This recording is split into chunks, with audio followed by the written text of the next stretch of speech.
Salut, bienvenue dans l'univers cyber-citoyen. C'est quoi, une fake news? C'est une information volontairement mensongère et qui est destinée à tromper ou à manipuler la personne qui la lira. L'idée d'intention, de manipulation, est importante. Pourquoi sont-elles lancées? Les finalités sont souvent idéologiques. Mais parfois, c'est de l'ordre du buzz, pour susciter des clics sur des sites qui rapportent grâce à la publicité.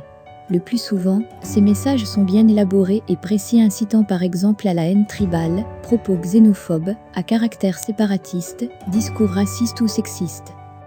Les dangers et les conséquences du fake news sont: ce type de propos peuvent détruire une réputation, une carrière, ruiner des vies, causer des pertes importantes et des ressources financières.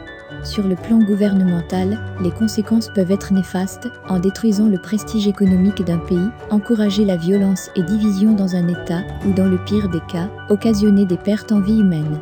Dans le caractère juridique, il est à noter qu'une fois posés ces types de propos, peuvent subir des poursuites judiciaires contre les auteurs accusés pour discours diffamatoires, atteinte à la sécurité nationale, trouble l'ordre public, atteinte à la pudeur ou aux bonnes mœurs, et autres. Les dits faits sont condamnables par la loi. Les meilleures pratiques et l'attitude à adopter face à un fake news. Premièrement, dénoncer le caractère du contenu mal placé en remplissant une requête pour demander la suppression des textes dans n'importe quel type de plateforme ou réseaux sociaux.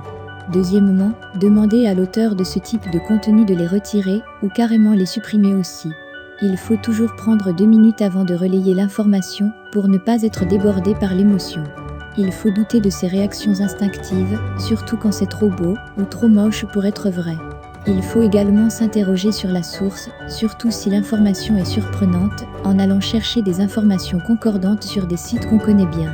Troisièmement, toute personne ou institution se sentant lésée se réserve le droit d'ouvrir une plainte auprès des instances juridiques pour que la justice soit faite et pour réclamer réparation des dommages causés.